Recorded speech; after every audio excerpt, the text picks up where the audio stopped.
दोस्तों जैसा कि हम सभी को पता है, ऑपरेशन सिंदूर अभी भी जारी है और इस बीच देखिए बड़ी खबर, शिव तांडव की धुन, धमाकों की गूंज और मिट्टी में मिलते दुश्मन के निशान। भारतीय सेना की तरफ से ऑपरेशन सिंदूर का ये कुछ नया वीडियो जारी किया गया। इस नए वीडियो में पाकिस्तान की चौकियों को किस तरह से तबाह किया गया ये पूरा बताया हुआ है। सेना बोली कि 10 मई को जहां से सीज फायर का उल्लंघन हुआ उस इलाके को हमने मिट्टी में मिला दिया। मतलब पाकिस्तान ने जो सीज फायर उल्लंघन की नापाक हरकत की थी उसका भी भारत की तरफ से मुंहतोड़ जवाब दिया जा रहा। LOC पर आए दिन पाकिस्तान सीज फायर का उल्लंघन तो करता रहता है, राइट। तो ये वीडियो तो अगर आप पूरा देखना चाहते हो तो मैं इसका लिंक नीचे डाल दूंगा। बाकी ऑपरेशन सिंदूर को लेकर कुछ और बड़े फैसले देखिए दोस्तों। ये ऑपरेशन अभी भी जारी है और इस बीच सेना को मिली इमरजेंसी खरीद की पावर भी। भारत ने पाकिस्तान को आतंकवाद पर लगाम लगाने की चेतावनी देते हुए एक बार फिर से कहा कि ऑपरेशन सिंदूर सिर्फ रणनीतिक विराम है, ये ऑपरेशन खत्म नहीं हुआ है। इस बीच अब सरकार ने हमारे देश के सशस्त्र बलों को 40,000 करोड़ रुपए की आपातकालीन खरीद शक्तियां भी प्रदान की हैं। मतलब इस ऑपरेशन के अंतर्गत इतने हथियार, गोला बारूद, रक्षा उपकरण खरीद सकेंगे रक्षा बल। पाकिस्तान के खिलाफ जारी जंग के बीच सरकार ने यह बड़ा फैसला लिया है और इसके लिए केंद्र सरकार ने रक्षा बलों को आपातकालीन खरीद शक्तियों की जो मंजूरी दी है, ये पिछले 5 सालों में 5वीं बार मंजूरी मिली है। और अभी इससे एक दिन पहले भी आपको पता होगा, ऑपरेशन सिंदूर के बाद सरकार ने डिफेंस बजट को भी बूस्टर डोज देने का फैसला किया। क्योंकि हमारे देश की सेना ने भी देश का सिर ऊंचा किया तो सरकार ने भी सेना के लिए खजाना खोल दिया। सरकार का प्लान है डिफेंस सेक्टर को 50,000 करोड़ रुपए का बूस्टर डोज दिया जाएगा। पाकिस्तान के खिलाफ जारी ऑपरेशन सिंदूर के बाद ये सरकार का बड़ा कदम है और ये 50,000 करोड़ रुपए के बजट से सेना के लिए आधुनिक हथियार खरीदे जाएंगे। इंडियन आर्मी की डिफेंस तकनीक को बढ़ाने पर भी फोकस होगा। चलिए अगला बड़ा फैसला देखिए, सरकार ने भारत ने पाकिस्तान के लिए सभी ट्रेड्स रूट भी बंद कर दिए हैं। अब आप ये कहोगे कि यार DLS भाई, पाकिस्तान के साथ तो भारत का ट्रेड अभी वैसे भी बंद है। हाँ मुझे पता बंद है, लेकिन एक्चुअली पाकिस्तान क्या कर रहा था, अभी UAE के जरिए अपना सामान भारत में भेज रहा था, समझ रहे हो। तो अब सरकार ने प्लान बनाया है, खाड़ी देशों से आने वाले सभी शिपमेंट की भी जांच होगी। और मतलब पाकिस्तान भारत के बीच डायरेक्ट ट्रेड डील तो नहीं हो रही है, लेकिन पहले किसी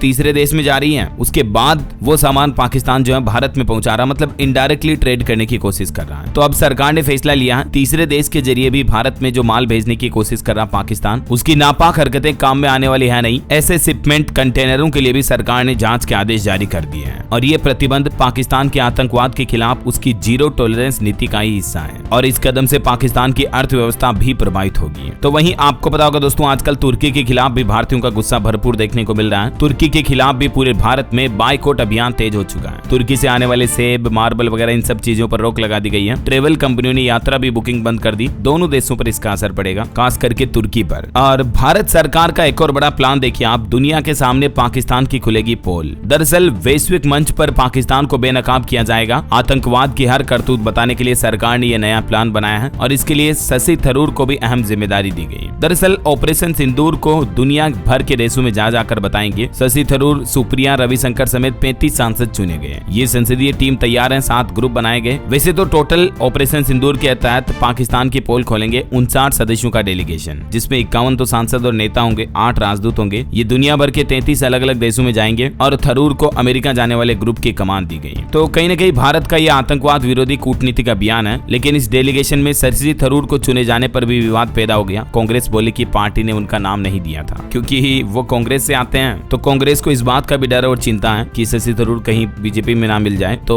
शशि थरूर को राष्ट्रीय हित के मुद्दे पर सरकार का साथ देने की वजह से कांग्रेस में भी बेचैनी देखी जा रही है। खैर ये तो माहौल चल रहा। और एक बड़ी खबर ये सामने आ रही दोस्तों की ऑपरेशन सिंदूर में भारत ने डमी विमान का इस्तेमाल करके भी पाकिस्तानी एयर डिफेंस को चकरा दिया था। असल में पूरा मामला हुआ क्या था समझिए जरा। जब पाकिस्तान डमी फाइटर जेट के झांसे में फंसा था तब उसके एयर डिफेंस सिस्टम के ऑन होते ही भारत ने पाकिस्तान पर एयर स्ट्राइक की थी। ऑपरेशन सिंदूर के दौरान भारतीय वायुसेना ने दुश्मन के एयर डिफेंस कवच को तोड़ने के लिए ये नायाब तरकीब अपनाई थी, जिसे इस संघर्ष की सबसे बड़ी उपलब्धि के तौर पर हमेशा याद रखा जाएगा। भारतीय वायुसेना ने असली फाइटर जेट की बजाय डमी फाइटर जेट का इस्तेमाल किया था और इसके लिए अनमेन्ड एरियल व्हीकल्स UAV का सहारा लिया गया था। DRDO के लक्ष्य और ब्रिटिश वंशी UAV को जेट जैसा दिखाने के लिए वजनी बनाया गया, उतना ही बड़ा रखा गया इसको। इसमें इंफ्रारेड सिग्नेचर वगैरह जोड़े गए ताकि पाकिस्तानी वायुसेना को ये असली फाइटर जेट लगे। तो जैसे ही ये पाकिस्तान के रडार पर कनेक्ट हुए, पाकिस्तानी एयर डिफेंस सिस्टम सक्रिय हो गया। पाकिस्तान ने HQ-9 मिसाइल बैटरियों और रडार नेटवर्क को एक्टिवेट किया। तो भारतीय वायुसेना ने इस स्थिति का फायदा उठाया और हेरोप ड्रोन से पाकिस्तानी मिसाइल बैटरियों और रडार साइट्स को नष्ट कर दिया गया, जिसके चलते पाकिस्तानी वायुसेना बिना रक्षा कवच के रह गई थी। तो ये भी ऑपरेशन सिंदूर की सफलता की एक सबसे बड़ी झलक रही है दोस्तों। और खबर आ रही है, ऑपरेशन सिंदूर शुरू होने से पहले पाकिस्तान को नहीं दी गई थी जानकारी। राजनीतिक हंगामे के बीच विदेश मंत्रालय की तरफ से यह बयान दिया गया। बात कुछ यूं है कि कल राहुल गांधी ने भारत के विदेश मंत्री एस जयशंकर पर यह आरोप लगाया था। कहा था कि जयशंकर ने हमले से पहले पाकिस्तान को बताया, लेकिन इस पर विदेश मंत्रालय ने सफाई दी और कहा कि ऑपरेशन सिंदूर की जानकारी किसी को नहीं थी, बस हमने तो पाकिस्तान को सिर्फ चेतावनी दी थी। और खबर आ रही दोस्तों कि पाकिस्तान पर एक और हमले के लिए भी तैयार था हमारा देश भारत, लेकिन फिर सीज फायर की भीख मांगने लगा था पड़ोसी देश पाकिस्तान। इस वजह से भारत भी सीज फायर के लिए सहमत हो गया। और वैसे तो अभी हमारी भारतीय सेना और भी कितनी ताकतवर हो चुकी है, देखिए आप। ब्रह्मोस मिसाइल को पाकिस्तान तो क्या, चाइना का डिफेंस सिस्टम भी नहीं रोक सकता है। खुद एक अमेरिकी रक्षा विशेषज्ञ की तरफ से ब्रह्मोस मिसाइल की ताकत का विवरण देते हुए भारत की तारीफ करते हुए ये बात कही गई। तो वहीं ऑपरेशन सिंदूर के बाद हमारे देश में कई गद्दारों की भी पहचान हुई जो पाकिस्तान की मदद कर रहे थे, भारत में रहकर पाकिस्तान के लिए जासूसी कर रहे थे। देखिए ये लोग अपने ही देश का नमक खाकर अपने ही देश को धोखा दे रहे थे। पाकिस्तान के लिए जासूसी करने वाले रैकेट का भंडाफोड़ हुआ। पंजाब हरियाणा से महिला यूट्यूबर समेत 6 लोगों को एक दिन पहले गिरफ्तार किया गया था, मैंने आपको बताया था, जिनमें एक तो फेमस यूट्यूबर ज्योति मल्होत्रा गिरफ्तार हुई, जो भी पाकिस्तान के लिए जासूसी करती थी। पाकिस्तानी खुफिया अधिकारियों से इनके गहरे संबंध थे। 3 बार ये पाकिस्तान जा भी चुकी थी। समाज में ऐसे लोग जो चेहरे पर सफेद नकाब पहने हुए होते हैं और उस नकाब के पीछे जो इनका देशद्रोह छिपा होता है, उसको पहचानना वाकई में आसान नहीं है। ऐसे लोगों को क्या सजा मिलनी चाहिए दोस्तों, कमेंट करके बताइए आपकी राय विचार। और एक खबर ये सामने आ रही कि दिल्ली में फिदायीन हमले कर सकता है लश्कर हिजबुल भी। अब हाई अलर्ट पर हुई दिल्ली पुलिस की स्पेशल सेल भी। रक्षा एजेंसियों को इस तरह के इनपुट भी मिले हैं। और एक खबर यह कि तुर्की के राष्ट्रपति ने कश्मीर मुद्दे पर मध्यस्थता की पेशकश की। पाकिस्तानी पीएम से भी बातचीत की और कहा कि कश्मीर मुद्दे को हम सुलझाने की कोशिश कर रहे हैं। इससे पहले डोनाल्ड ट्रंप भी कश्मीर मुद्दे को सुलझाने की बात कर चुके हैं, जबकि भारत दोनों को क्लियर कर चुका है कि कश्मीर जो है वो भारत पाकिस्तान के बीच का मुद्दा है, इसमें कोई देश, तीसरा देश मतलब मध्यस्थता नहीं कर सकता है। बावजूद इसके